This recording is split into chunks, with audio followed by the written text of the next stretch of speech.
Yeah, I do think I have kind of a theory about like, Mhm. saying that you're into fighting games is kind of seen a bit differently, Sure, right? yeah. And in a game design sense, I think just understanding how fighting games work and playing it to the level of where now you're comfortable playing it Mhm. does require like kind of intricate details and knowledge about the game that perhaps in like other genres you wouldn't have to have that in Yeah. order to enjoy, Yeah. right? So like things about fighting games is just on the surface it's not very intuitive. Whereas like in a first-person shooter, what it's like, you can imagine what it'd be like to do some tactical Sure.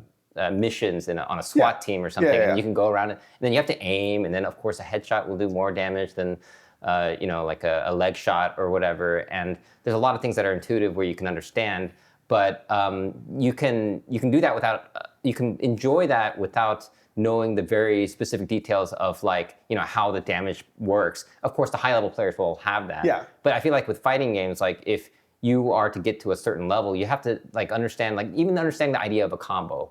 It's like it's kind of intuitive, but kind of not, because Yeah. like if you're like a boxer can do a 2-hit combo, but there's nothing about that 2-hit combo that the boxer did where the person couldn't have evaded the second attack necessarily, right? But in a game, it's fixed in a combo. But unless it's like Tekken, where it's like they'll call it a combo, but then they'll say it's a natural combo versus not, and then that confuses things further.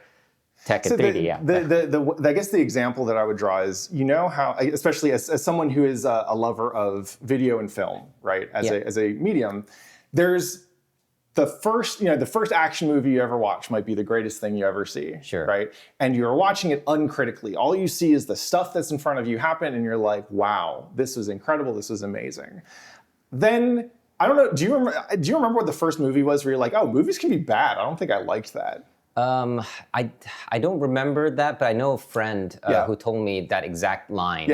The first moment he realized movies can be bad was the Super Mario Brothers movie. Like the 90s one. Yeah, the 90s one. The original, the one with like, I didn't even see that I think one. It's John Leguizamo was in that one, I think? Maybe not. Yeah, but like I saw the trailers for that and I was just like, oh, pass. Because like, this is like, when I think of Mario Brothers, I think of like, it looked nothing cute, like Mario. fluffy, characters that can be plush dolls. But like, it's just like this really live action, serious kind of And so now, if we went and we watched that Mario movie, I'm sure you and I would watch it and go, "Whoa, this is really cool, actually." Right? Like, have you ever seen it? No, I never. Okay. I only saw the trailers. It is. If you are a Mario fan, you probably wouldn't want to watch it to be a Mario fan. But as someone who works in a creative industry and works with film, you'd probably look at it and go, "Whoa, this is an interesting way that they did like Koopas, for example, or a sewer city or whatever." Right. So like now, if we watch a movie together, we can look at the craft that goes into any shot. Right? Sure, yeah. But that's something that the people who make movies don't want you to do usually, right? They like, if the true enthusiast or the professional looks at it, there's something that you want to see how people appreciate it at that level. Sure, But these are being made for people to consume and to take in without thinking about how it's made. Yeah. Fighting games also, like any video game, has a similar level of abstraction, right? Or the suspension of disbelief, where in video games, when you're making a video game, you don't want a player to think about the controls, or you don't want them to try and understand how the animation canceling system works. Yeah. You just want them to think of a thing, and then they do it, and it just works, because then they feel like a genius, and you know they're not a genius. You know that you deliberately made that game to make them feel like a genius, right? But fighting games, that falls apart almost immediately, because there's nothing natural, like you said, there's nothing natural about learning how to play a fighting game. If you are into it, either you're into it for the button mashing, and that usually lasts for a while, right? But if you're into it after the button mashing, it's because you want to know how the thing works. And so that layer where you go from being just trying to think of what you want to do to, wait, what does this game want me to do? How does this game work exactly? Why is it that sometimes when I input this thing, this happens, and sometimes when I input the same input, something else happens, right? Learning to understand it at that level is something that fighting game players have to do by necessity. That's the game, right? Is learning how to operate these characters and how to operate these systems. And that's something that most other genres don't really want you to do, or at least didn't want you to do back then. So it was a good way to get into a kind of a more, we'll say like a kind of high level of detail when thinking about video games. And when I was working at Game Developer Magazine, that basically it was a great gig, loved doing it. Magazines don't last that long, right? Especially like this was, I think 2011 was when I started.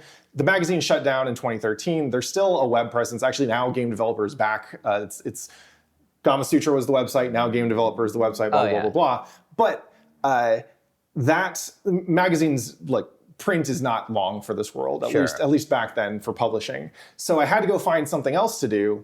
And it was right around that time that Riot was looking to build up their publishing presence. And specifically what they wanted was someone to help curate their news stream for League of Legends so that basically the stuff that you see in the client, right, or back from the patching screen, the stuff that you see in the patching screen, they needed someone to watch over that and make sure there wasn't like 2-month-old stuff there, or that we were plugging the right sales, blah blah blah blah blah. Yeah, makes sense. Yeah, so I went from being the editor-in-chief of Game Developer Magazine to being the editor-in-chief of League of Legends, which is a really weird job title when you think about it. It's hard to imagine exactly what that would entail. Yeah, but video games publish, in this case is like mostly written content, but some videos, to their players all the time, right? Sometimes it's like if you log into SF6 and you see like the Battle Hub updates or whatever.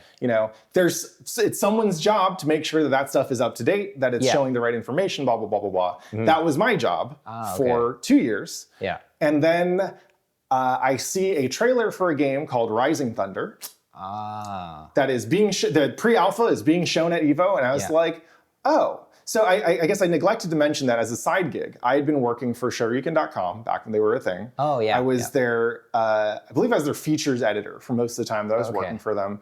And so some folks of a certain age in fighting games will remember my writing from Shoryuken.com. I did a lot of real fun stuff there. First, I was writing my own stuff, and then I was working with other writers to kind of commission them for pieces and mentor them and edit their stuff and so on. Yeah. But I grew to know Tom Cannon and Tony, the EVO founders, from doing that. They also founded SRK. Exactly. Yeah. I mean, I actually knew Tom and Tony from when they were running tournaments in Sunnyvale too. Tom was running Guilty Gear XX for a while at Sunnyvale when I was in high school. I actually just finished high school. Okay. So I remember playing against Bridget a little bit back then. But I'd been working for them for SRK for a little bit. Yeah. And then I went over to Riot. I knew once they started showing Rising Thunder, I was like, oh, they're working on a fighting game. There are not that many studios in North America who are working on fighting games. And the ones that are, right, like I think at this point, I remember playing a little bit of Skullgirls, which was great. Love the Future Club homies. That is, it's they're very much their own studio, right? Yeah. Fighting games is something they're obviously really good at, but they've done a lot of other stuff since then, like Invisible, etc. And then there's NetherRealm, right? But the Mortal Kombat style of games has never really appealed to me. I'm also, the older I get, the more squeamish I get about violence. So I wasn't really looking to work for most fighting game studios in NA, and honestly, most of that stuff is in Japan anyway. But I liked the cannons. I liked Rising Thunder when I played it. I was a Crow main. I played... Same here, Crow main. Hell yeah. Yeah, let's go. I remember, because I didn't understand any of the Korean, right? Because because I ended up working for Radiant afterwards. What happened was I left Riot to work for Radiant. I was their community manager. And that was a super fun gig. It was really neat. Actually, I have a Rising Thunder banner from when we were going to trade shows and stuff. Oh, really? Yeah, it's over there. Oh, nice. I made sure we kept it. Keep that forever. Yeah, exactly. Got a big old dauntless on it, I think. But so I was a community manager for them for 6 months, and then we got acquired by Riot. Okay. And so I've been you're kind of back, but in a different position, different capacity. Well, so here's the thing, right? When you go from community manager on a live game to, okay, now we don't have a live game anymore, that means we don't need a community manager. But they still needed people who know fighting games. And I like to say that fighting games are really, really hard, right? It's hard to get good at them. Often, if you're really good at fighting games, it is also hard to spend an equivalent amount of time on the kinds of things you need to do to hold down like a real good job. So one of the reasons that fighting game expertise is actually pretty rare in game development is if you're a game developer, you had to get good at something else to be a game developer. To be a game developer, right? Which means you probably appreciate the craft of playing fighting games really well, but you might not have developed that skill for yourself. So in my case, I was able to transition from community manager to a game designer. And there was a lot that I had to learn. Like I had to learn how to use Unreal. We were starting out on early development stuff. I started out working on very early champions, and then I moved into meta system iteration. So stuff like social systems and like network features, that kind of thing. How do we make friends through video games? This kind of stuff. Yeah. Which is actually what got me into TOing. Oh, okay. So TOing came after after you went back to Riot. Yes. Okay. Yeah, because so what happened there was funny was, one, I got really into Guilty Gear Xrd, and I knew that there were people around me who wanted to play the game more, and that we could kind of inject a little bit more life into our scene if we had more opportunities to play. Okay. But I also knew that no one else was really going to pick up the mantle of running brackets for it. So I was like, I remember sitting down to dinner with my wife Irene at one point and being like, man, I think I'm going to have to just sit down and run some tournaments for this. And so we started running Xrd every other week at Wednesday Night Fights Oakland. This was like 2018, I think. Okay. Yeah. So well after, that was like a year or two after Rev 2 came out. Xrd was already kind of like on its way out at that point. Okay. But one of the reasons I got into it was I had learned a lot about socialization through fighting games. I'd studied the arcades, right? I'd kind of gone back and analyzed my own experiences in arcades to try and understand what it was about them that felt so compelling, and also why like matchmaking queues did not feel compelling, why I didn't feel like I was making friends in matchmaking queues. Yeah.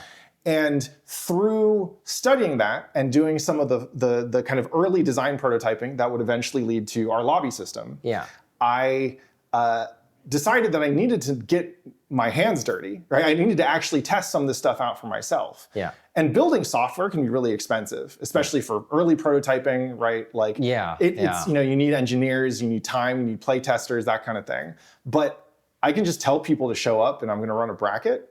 I can do that. Yeah. Right? It's completely doable. Yeah. So a lot of my early TOing actually started because I'd been studying how community formation works. There's actually a really good book. I think it's called The Art of Community. I can recommend it to you. I think I mentioned that book in one of my videos, actually. The author's from Oakland. Yeah. Oh, really? Okay. Yeah.